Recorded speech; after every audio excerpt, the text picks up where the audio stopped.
Assalamualaikum warahmatullahi wabarakatuh. Salam sejahtera buat kita sekalian. Halo sahabat pelatihan, nama saya Abdul Kahar dari Balai Diklat Kagawaran Ambon. Hari-hari saya sebagai Widyaswara Ahli Madya pada Diklat Administrasi Balai Diklat Kagawaran Ambon. Kali ini saya akan menyampaikan, mempelajarkan kepada kita dan saling tukar pandangan pendapat terkait dengan penyusunan karya tulis ilmiah. Mari kita mulai. Sahabat pelatihan, banyak orang yang agak sulit dan susah untuk menyusun karya tulis ilmiah. Karena memang menyusun karya tulis ilmiah tidak mudah. Karena memang membuat karya tulis ilmiah tidak semudah apa yang kita dengarkan dan kita baca. Oleh karena itu, bagaimana menyusun karya ilmiah, menyusun karya tulis ilmiah yang mudah, cepat, dan bernilai. Kita akan mulai dari mana kita memulainya? Mari kita lihat. Kawan-kawan sekalian, sahabat pelatihan, baik Anda guru, dosen maupun widyaswara, menurut saya menyusun karya tulis ilmiah mulai dari pertama, yaitu fenomena. Apa yang sedang telah terjadi dalam lingkungan kehidupan profesi saya? Apa yang saya sementara lihat dan saksikan dalam fenomena yang saya temukan dalam profesi saya sebagai widyaswara di Balai Diklat Kagawaran Ambon ini, atau apa yang saya sedang atau telah terjadi pada satu situs kehidupan akademik. Yang kedua, kawan-kawan, maka kita akan telaah terjadi ketidakefektifan misalnya, terjadi kesimpangan yang kita sebut sebagai masalah. Jadi setelah kita melihat fenomena, kita turunkan dia masuk pada apa masalah yang terjadi pada fenomena itu.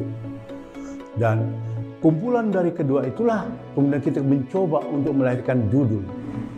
Judul yang kita buat hasil dari kajian kita terhadap fenomena yang di sana ada masalahnya. Masalah inilah kita coba jadikan judul sementara. Selanjutnya, untuk itulah maka kita harus membagi beberapa fenomena ini menjadi 4 aspek. Yang pertama adalah isu. Di situ ada isu utama, ada isu pokok dan objek. Isu utama merupakan berbagai macam hal yang menyebabkan masalah itu terjadi. Sedangkan isu pokok adalah pemicu terjadinya isu pertama. Dan objek adalah pendukung dari isu-isu yang melahirkan pokok dan utama. Dari situ kita akan mengambil secara lebih rinci. Kita akan membagi subjeknya menjadi 2 bagian. Pertama, fokus 1. Kita akan berfokus pada subjek daripada isu itu sendiri. Yang kedua, fokus kedua, kita akan mencoba melihat masalah yang ada pada objek daripada isu. Sehingga terakhir kita akan dapatkan di mana isu itu terjadi atau di mana isu itu dapat. Di mana kita dapatkan isu itu menjadi sebuah masalah yang perlu kita selesaikan. Kita sebut sebagai lokus. Jadi isu, subjek, dan lokus adalah 3 kunci yang harus kita pahami dalam mengurai atau mencoba memulai melakukan pembuatan karya tulis ilmiah. Selanjutnya, kawan-kawan sekalian, setelah itu maka kita akan melihat beberapa aspek penting yang kita sebut sebagai introduction dari 4 paragraf. Jadi kawan-kawan menyusun dalam sistematika penyusunan karya tulis ilmiah itu hanya ada 4 aspek. Yang pertama, fakta sosial atau isu yang terjadi itu. Tidak usah banyak-banyak. jumlahnya 14 paragraf saja. Yang kedua, fakta literatur. Apa dukungan literatur yang digunakan untuk menjawab isu itu? Atau biasa orang menyebutkan sebagai landasan teoritiknya.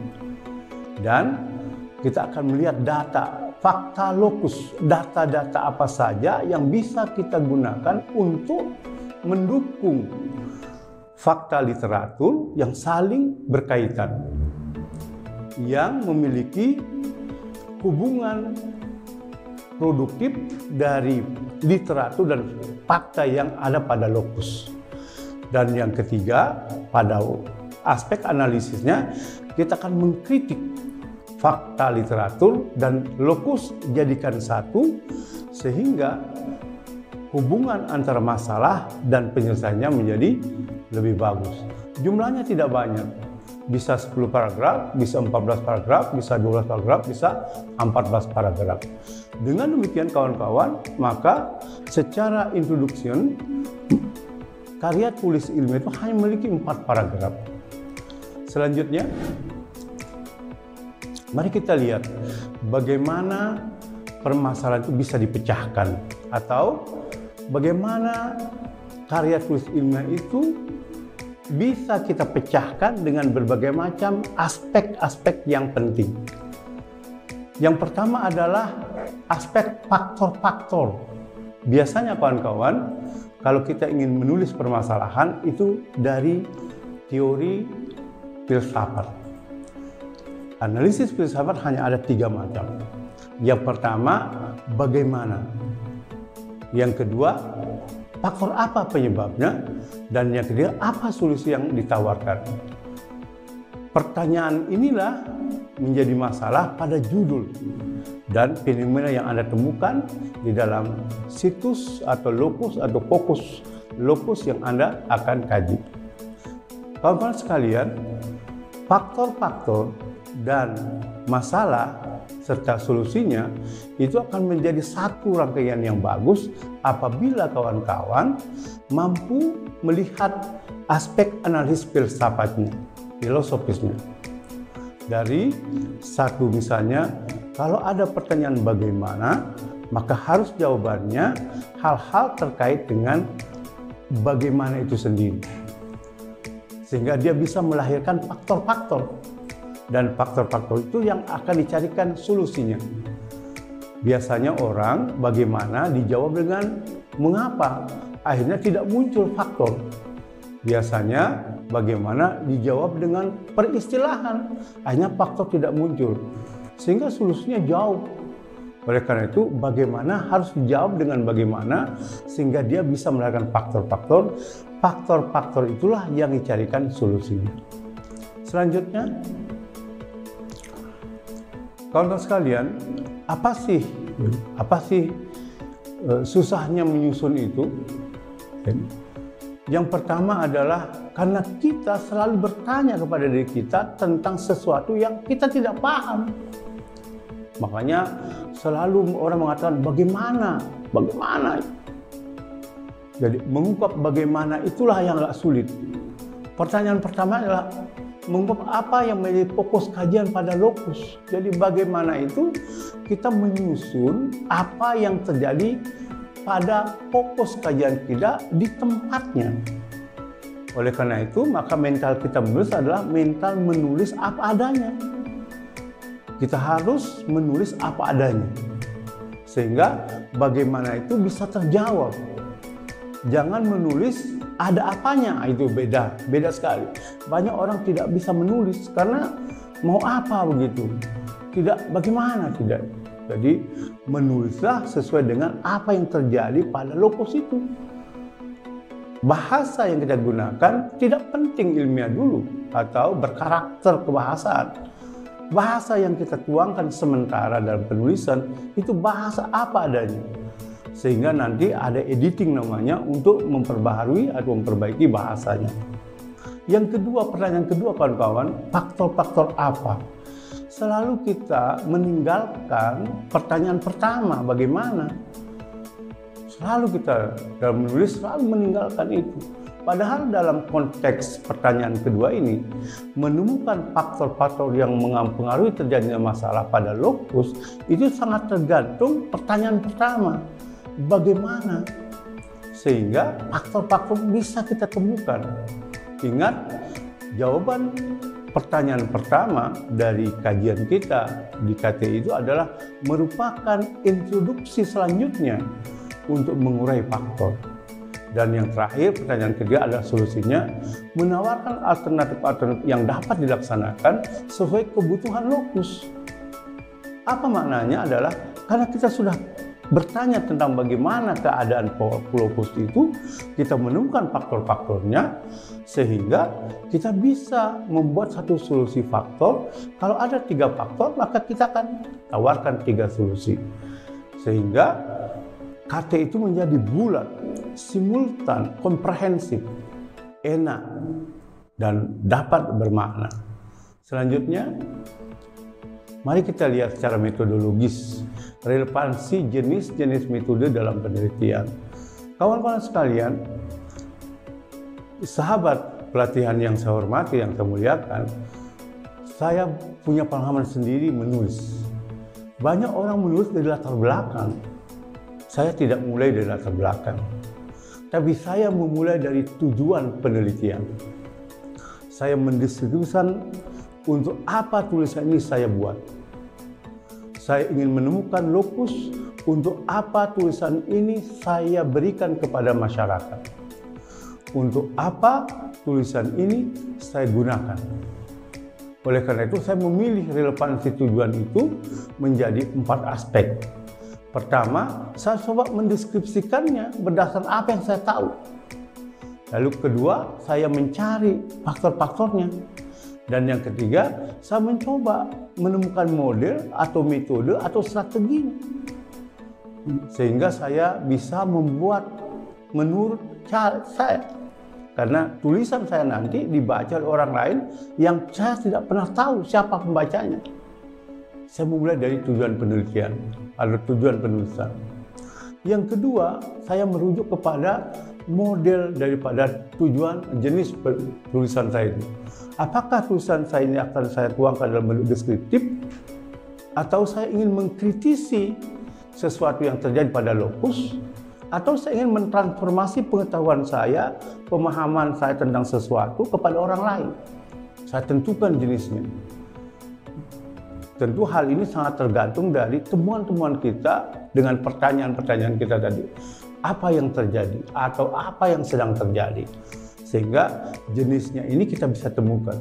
Kalau kita temukan jenisnya, mendeskripsi, mengkritisi atau mentransformasi, maka kita akan mudah untuk menuangkan kalimat-kalimat itu. Dan kemudian yang ketiga, pada sudut yang paling bawah, saya akan menopangnya dengan metodologi yang saya gunakan. Kalau itu bentuknya deskriptif, maka saya gunakan wawancara kalau bila perlu. Tapi kalau itu gunakan kritik, saya mencoba menggunakan dua-duanya, observasi dan wawancara. Kalau saya ingin mentransformasi apa yang saya tahu, maka saya gunakan FGD, angket, atau wawancara terbimbing. Itu sangat tergantung dari karakteristik tulisan yang kita mau buat. Itu aspek daripada metodologi. Sehingga kita bisa mudah untuk menaruh metodologi. Banyak tulisan, baik di beberapa jurnal, metode hanya diletakkan dan fungsinya agak kurang. Oleh karena itu, perlu ada kaitan antara metode dengan jenisnya. Apakah deskriptif, apakah kritik, maupun transformatif. Sahabat pelatihan, kita telah sampai pada alur perumusan hasil penelitian menjadi sebuah karya tulis ilmiah. Bagaimana bisa menuliskan hasil penelitian kita yang berbagai macam dokumen data itu pada lokusnya? Mari kita mulai. Yang pertama, kawan-kawan, kita harus menemukan pendapat para pakar dulu.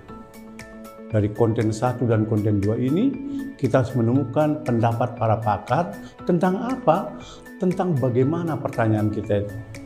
Karena pertanyaan bagaimana itu sangat menentukan arus pemikiran selanjutnya untuk menuliskan tentang konten 2, yaitu faktor. Dari pendapat pakar dan pendapat pakar yang kedua tentang faktor, kita akan masukkan kepada lokus dan fokus kajian kita dari hasil observasi yang kawan-kawan lakukan di mana kawan-kawan atau kawan sahabat pelatihan untuk melakukan penelitian. Lokus adalah tempat di mana kawan-kawan menemukan masalah itu. Fokus apa yang kawan-kawan sahabat pelatihan ingin kaji, sehingga pertanyaan bagaimana dan faktor itu yang dimiliki atau yang kawan-kawan ambil dari pendapat para pakar bisa relevansikan keduanya. Dari situ kemudian kita akan menghasilkan wawancara atau hasil wawancara kita dengan klasifikasi-klasifikasinya.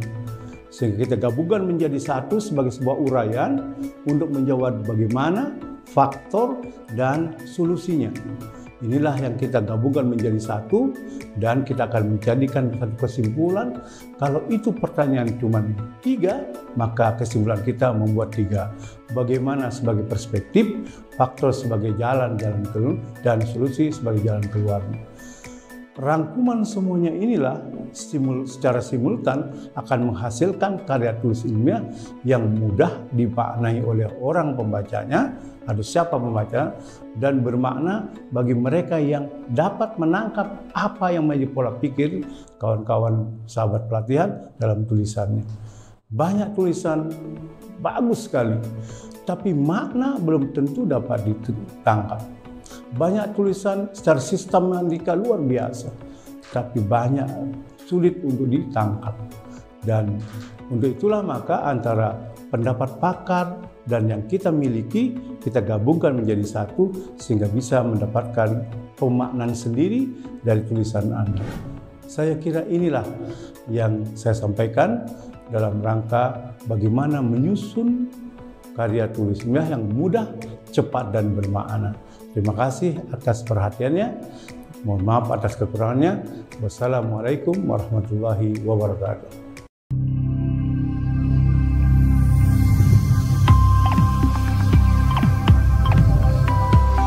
Belajar mandiri, pintar bersama.